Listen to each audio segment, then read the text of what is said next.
Before we begin this podcast, please be advised that the following episode contains language that some listeners may find offensive and inappropriate. The opinions expressed by the host and guests are their own and do not reflect the views of the podcast producers. Listener discretion is advised. Welcome back to the second part of Trystan Westrip's story. Last time, in the aftermath of a bitter fight with his parents, Trystan decided to run away from home. This snap decision set him on a collision course to disaster that once it started could not be stopped. Now, let's listen to how this plays out on this episode of Voices of a Killer. So you left. Where was the first place you went? I actually went to where my friend had worked. It was a Sonic in Republic.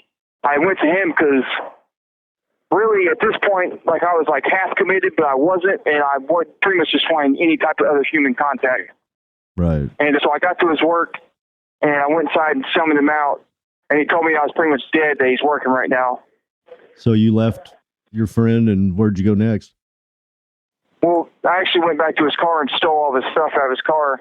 He had about an ounce of weed, because this is the same friend the night before I went and got the drugs with. You take his weed. Where'd you go after that? I actually went to Republic High School. My intentions was to go inside and bring out this chick. Her name was Morgan, and she didn't like where she was at and living, and she was actually about to essentially move in with me. So were you able to contact her? Nope.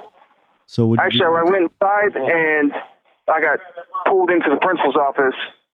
So whenever I got pulled into the principal's office, I told him pretty much what had happened and got in a fight with my parents, and that I was leaving and I was going to Canada, and I was going to live off the land. What did they say? Well, first off, he said I had to call my stepdad because they couldn't just allow me to leave. So we called my stepdad together, and by this time, my mom had made contact with him, and he was freaking out. Yeah. It was cool. I sat there and talked to him for about 10 seconds, and he told me the cops were already on their way. So whenever he said that, I dipped out the room and ran back to my car. You ran out of the principal's office? Yeah.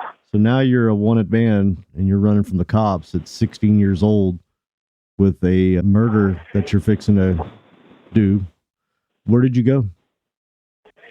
I actually went down to Crane, to my hometown. My intentions was I was going to either go to my dad's house or my grandparents' house, and I was going to go steal all their stuff. I was going to go steal their guns and ammunition and any type of equipment I thought I was going to need on my journey ahead. Did you feel like you would shoot it out with somebody? Is that the kind of mindset? Yeah, I feel like I was going to shoot out now. Okay, but you were going to go take all their stuff. Did you make it there to get all that stuff, or what happened? Well, I made it to their house, and all three doors to their house were locked. So I was kind of just sitting there kind of chilling. I let my dog loose to use the restroom.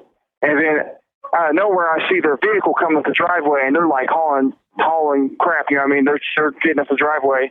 So I get my dog, and we get back in the vehicle. Did they have cameras? No. Okay. So they're coming, and you get back in. Do you leave before they pull up? Well, yeah, but on my way they're coming up the driveway, and I'm going down the driveway. Okay. And as I was driving by, my grandpa and my grandma are both in the vehicle, and they're looking at me super crazy and pointing at me, and looks like they're trying to yell at me through the glass and stuff like that. So it just spooked me even more, and I decided to hightail it out of there. I got in a high-speed chase with them and my other grandpa. Your family was chasing you. Were you able to get away from them? Yeah, I easily shook them. I had a pretty fast car. Your plan is to basically leave the country, and your family's chasing you. The cops are chasing you. Where do you end up next? Well, Pretty much probably about a minute after I leave my grandparents' house, I go to take a sharp turn, and it was wet on the ground, and my car skids off the road and crashes into a ditch, and it snapped the front right steering iron of my vehicle, so my steering wheel was no longer aligned straight. Were you able to drive it? Yeah, I was still able to drive it, but I had to pull down probably 5 to 10 pounds of weight on my steering wheel just to keep the car center, and it was shaking crazy, and it was making loud noises. Did you feel like you changed your plans to drive out of the country when your car's like that after that? Nope, my chance modified to I need a new vehicle. So what was your plan, to steal a car now? Well, after I first initially crashed, I didn't know how bad the damage was. So I was still able to manage to get away from my grandparents who were chasing me in the broken vehicle, and I made my way all the way to Nixa, Missouri. So what I had done there is I pulled up into a apartment complex, and I just kind of took a break to chill. I organized my entire vehicle. I got somebody's help who was in that complex to help me change a tire to see if I could repair some of the damage that I had done. And around that time, I took another dose of the drugs. Hours after running away from home, Trystan's resolve was faltering. Running off pure adrenaline after the fight with his parents, Trystan took a haphazard route that mirrored the aimlessness of his plans for the future. We can trace his movements zigzagging through Greene County, Missouri, from Republic to Crane, Nixa, and finally Strafford. Along the way, Trystan made several stops to see family and friends, perhaps craving human companionship in the wake of the fractured relationship with his parents. These stops curtailed Trystan's progress. As news spread about a juvenile on the run, police were alerted and Trystan found himself in a high-speed chase with his grandparents. Turning sharply into a wet road, Trystan's truck skidded off into a ditch. He lost his pursuers, but the truck was left in bad shape, and Trystan's hopes of finding freedom on the open road up to Alaska were dashed. To get back on track, he would need to find another vehicle. So, y'all get it repaired enough for you to take off from the apartment? All I did was just change tires from the front to the back. So the vehicle could drive. It just made a really loud noise, like a screeching noise. Mm-hmm. I had to hold the steering wheel down to keep the car straight and stuff like that. Yeah. So did you drive it away from there? Yeah. I got on a highway, and I was on the highway for a minute, but it was kind of scary going that fast on the highway with that car being broke like that. Yeah. So I found a turnoff. I started going down what I considered like a back road because it was into the country, but it was like a highway just on going into the countryside. Yeah. My intention at this point, once I had learned at the apartment complex that my car was broken, I was going to try to find a different vehicle. Mm-hmm. So I was going to go into like the wooded area or, out in the country to where I could find something like that. Were you just going to try to walk up and see if keys are in there or something? Or actually take it from to go in their house? Well, I didn't really have a submitted fact or plan at that point. Okay. I was just kind of trying to take it in stride. Okay. So you find a place, though? So, well, yeah, I come across this little road. It's like a triangle, like the highway goes past it, but there's like a little cutoff where you can go into it. So I pull up at this first house, but there was a man who stood up as soon as I pulled into his driveway, so I backed up and went to the next spot. And this happened to be that lady's house. Yeah. Did you, when you pulled up in the lady's house, did you sit in the driveway and stare for a minute and think about everything, or did you just get out and walk up to see if anybody was there? Oh, so once I pulled into the driveway, I shut off my vehicle, and I was just kind of sitting there for a second. Not too long afterwards, that lady had came outside of her house and was approaching me. So I got out of the vehicle. Was she approaching you like in a greeting way? Hello, I have a visitor, or what's going on? Yeah, semi-greeting and semi-suspicious, Yeah. But not really. I don't think she was threatened because I was just a young kid. What was your appearance like at this point? Where you looked like you were stressed out, your clothes are, beat up, or what was your appearance? My first intake in Greene County, I was like 5'10", 115 pounds. So you could imagine a little scrawny, tall kid. Well, I'm just talking about, did you look like you were homeless or, I'm just trying to get a feel of what she saw. Oh, I had some marks on me from whenever I got into an altercation with my mom. So you get out of the vehicle. Who talks first? What did she say? I just kind of said hi. I was a chameleon and a master liar by this age. Yeah. So Trystan, you get out of the car and you immediately go into, like you said, chameleon, where you're going to pretend like everything's something that it's not. What's the first thing that you tell her? Well, I was feeling relieved because I thought that maybe I was going to be able to sit here and chill out for a while. We're in the country. We're in a little secluded area with some woods around. Mm-hmm. I thought it was cool because I thought I was going to be able to convince this lady to let me stay and just kind of chill here for a while. Speaking of that, whenever this instant where you get out and you're talking to, and you said that it's pretty secluded, as you're standing right there, if you looked around, is there anybody else that could see right there? No. So you really were out to where you could do something and nobody would really see. Yeah. At this point in time, whenever I first got out of that vehicle, I didn't have malicious intent. Sure, and that's intent. And I was going to ask you that actually is at this point in time, your goal, your only goal is to take something so you could ride out of there, drive, steal a vehicle, basically. Yeah. Well, once I seen where I was at, location-wise, and there was an older lady, I thought that I was going to be able to convince her to let me stay there. Maybe I was helping her out working. Because I had a tent and stuff like that in my vehicle, so I thought maybe I was going to be able to use her as use this spot as like a camp, a base spot that I was going to be able to stay. Were you back then? Were you pretty good at lying? Did you do that a lot? Or pretend and stuff? Oh yeah, I learned to lie from a really young age. So what's the first thing you told her? Well, she kind of just asked me what was going on with me, and I told her that I had been in a fight with my family, and I ran away. And I wrecked my car, and I just kind of needed a place to sit and chill for a minute. Okay, so you actually gave her a little bit of the truth. What was her response to that? Did she, poor thing, or what? Well, yeah, she was pretty cool about it at first. She even went and got some lawn chairs out, just kind of playing with my dog. My dog was running around. How old is she? Yeah, she was 81. Wow, 81 years old. Got you a lawn chair, and how long did y'all sit in the lawn chair and talk? Pretty much enough time for me to bandage all the wounds that I had, kind of clean myself up. Do you remember any of the discussions you had sitting down in any of the small talk? No, because I was working with half a mind, because I was focusing on trying to look at my vehicle, clean up myself, pay attention to my dog. Had you been inside of her house yet? No. She had asked me if I needed to use a phone, and I said, yeah. So that's whenever she gave me her little flip phone. You didn't have a phone at this time, did you? No, because my stepdad had taken it from me. The flip phone, did she have it on her? Or did you have to go inside? Yeah, we went inside and then she got her purse. At first I had tried using her wall phone or her landline. Uh-huh. I picked it up, and by this point I kind of sensed that I can't. It's not quite clear now because it's been so long, but I think that she had told me that I couldn't stay there because I had asked her if I could stay here for a while, and she told me no, and that's whenever she asked if I needed to use the phone. Okay. And that's what led us to one side. So I think that the phone acted like I did a number, and then I wasn't really dialing numbers, though. Yeah. And I just, it's not working. She's okay, well, we'll go to the nearest gas station. I'll fill up your vehicle for you, and then you can go on your way. Wow. Right. Yeah. So whenever she offered that, did you agree to that plan? Yeah. I said, okay, yeah, that's cool. You know what I mean? But by this point in time, I started to feel like semi-panic because the situation was getting out of my control.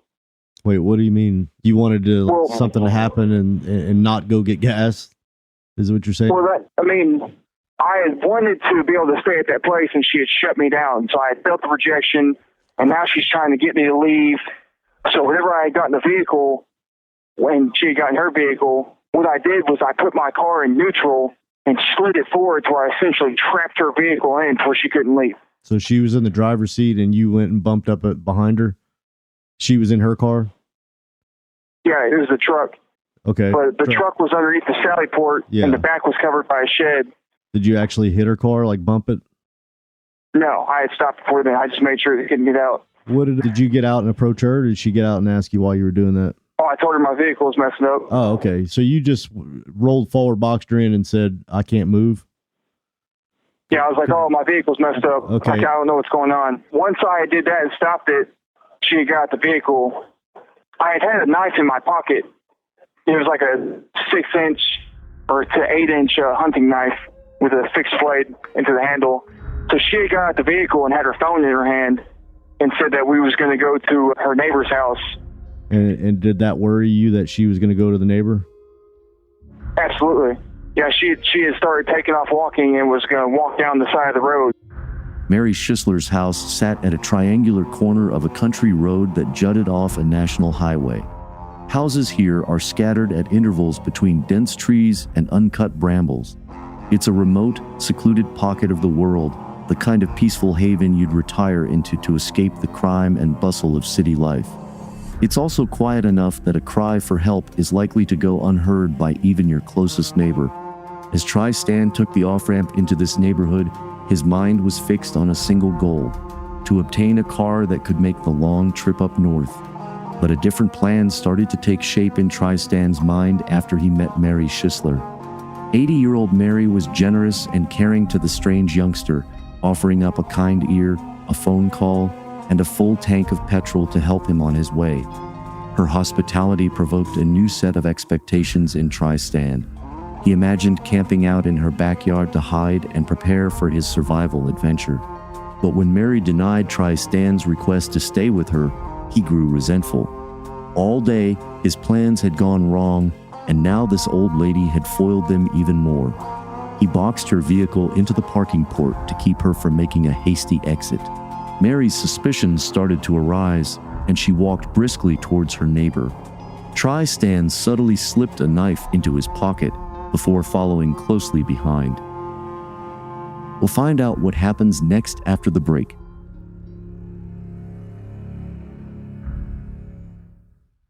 Let me ask you this. Do you think that she said she wanted to go to the neighbor because she sensed something with you and got worried and wanted to go get to the neighbor? Yeah, I think that by this point she had sensed that I had no longer had pure intentions. Yeah, because you pulled up with a working vehicle and now it's, oh, my vehicle doesn't work. So she probably really did get scared and decided to go to the neighbors. And on top of me not being able to make no connection on her phone. Yeah, and I'm assuming this is whenever you were like, you're not going to the neighbors. So she's walking down the road and I'm about, maybe about 2 foot behind her. And I'm starting to panic now for real because more people involved, it's going to ruin my plan. So I drew my knife, right? But this is the interesting thing, right? Before I would decide that I was going to stab her and I was going to do that, I literally felt like I had to force myself to do it. And so you remember I told you about I think that whenever you do drug use, you're essentially summoning something inside you. Yeah. It felt like it literally forced me to do it. Because I tried resisting at first. Like you didn't want to do it and you felt compelled by the inner something. Pretty much. Yeah. Yeah, like I knew it was wrong. I felt it was wrong. I hesitated for probably about 2 seconds. Trystan, and then all just out of a sudden, out of nowhere, I instantly did it. So Trystan, you're right behind her when you stabbed her first. You hit her in her back? No, using my right hand, I did a front backhand and I stabbed her in the side of her head. But it was like a takedown move. Whenever I had made connection with a knife, I followed through with that connection to take her to the ground.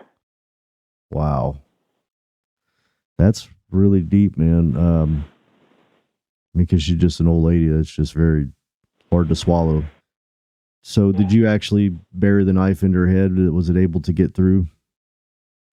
Yeah, it did. I'm pretty sure the first strike went all the way through from the left temple all the way through past right temple, pretty much level with the ears.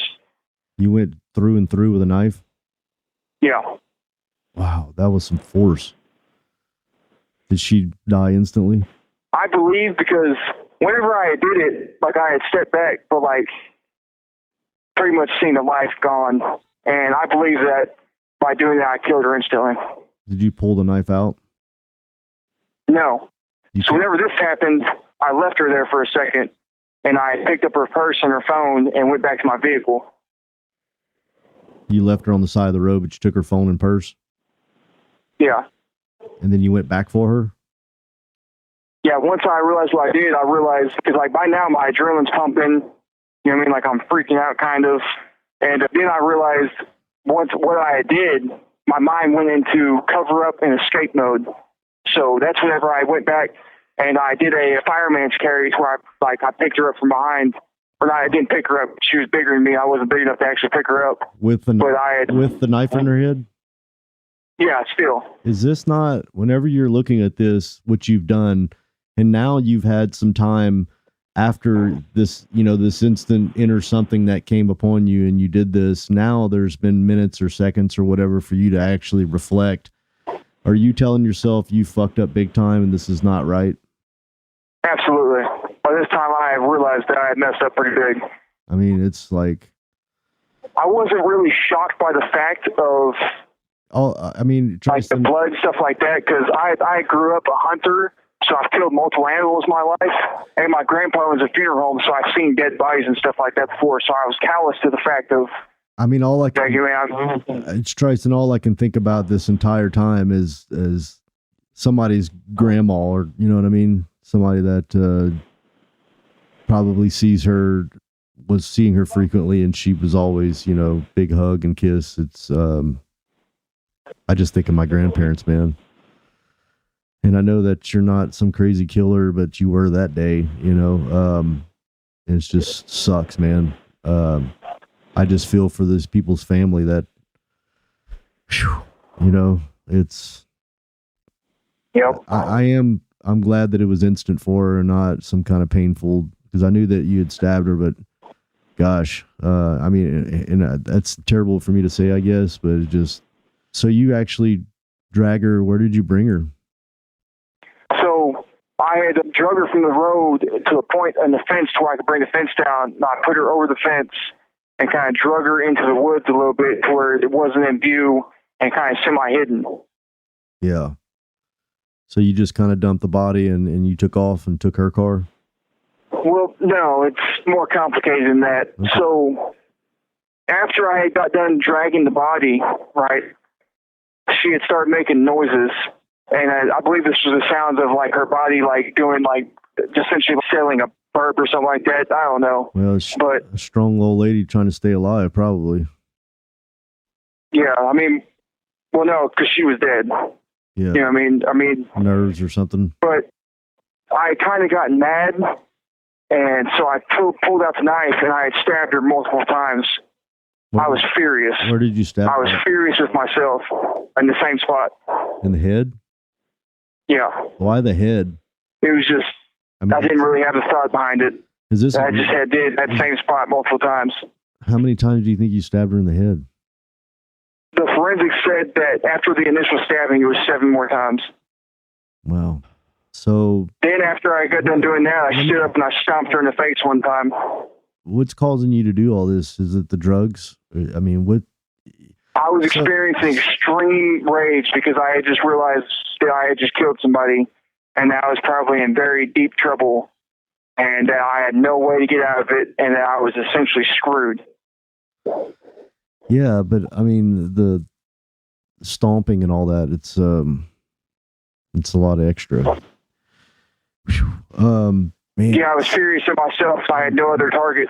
I'm also just perplexed by this drug, because obviously I don't think you would have done all this without this drug. I mean, I'm not trying to say I know that for sure, but man, that's just deep, dude. It's 16 years. 16. How old are you right now?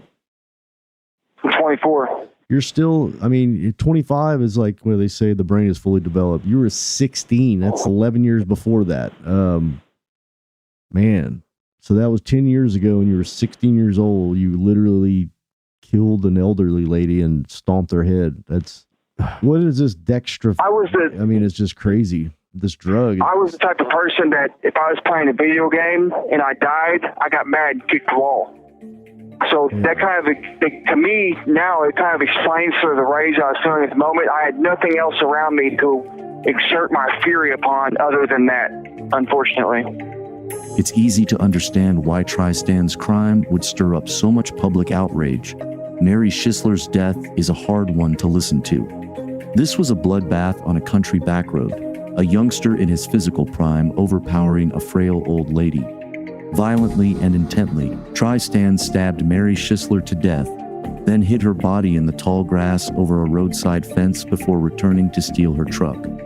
When he retells the story, Trystan insists that Mary's death was instantaneous, but the medical report later conducted would tell a more tragic story.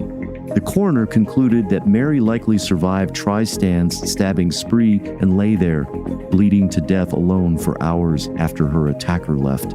So what was Trystan's real motive behind this brutal crime? The police saw it as a burglary gone wrong, but that might be a crude assessment of Trystan's actions. Did a wild fury well up inside him after Mary rejected him? Did the drugs make him impulsive and unstable? Or was it the fear of discovery, a desperate attempt to restrain Mary from drawing in another person? Whatever the case, Trystan's crime had more than one victim. Though he didn't know it yet, he had destroyed not only Mary's life, but his own.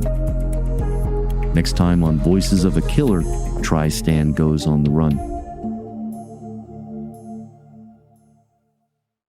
If you want to find out what happens next, right now, you can sign up at patreon.com/voicesofakiller. There you can find bonus content, early access, ad-free listening, and access to our chat community. So go to patreon.com/voicesofakiller to sign up now. Your support is what keeps us passionate about bringing these stories to you. That's a wrap on this episode of Voices of a Killer. A big shout out to Sonic Futures, who handled the production, audio editing, music licensing, and promotion of this podcast. If you want to hear more episodes like this one, make sure to visit our website at voicesofakiller.com. There you can find previous episodes, transcripts, and additional information about the podcast. Lastly, if you enjoyed this episode, please consider leaving us a review on Spotify, Apple Podcasts, or wherever you get your podcasts. Your feedback helps us improve and reach new listeners.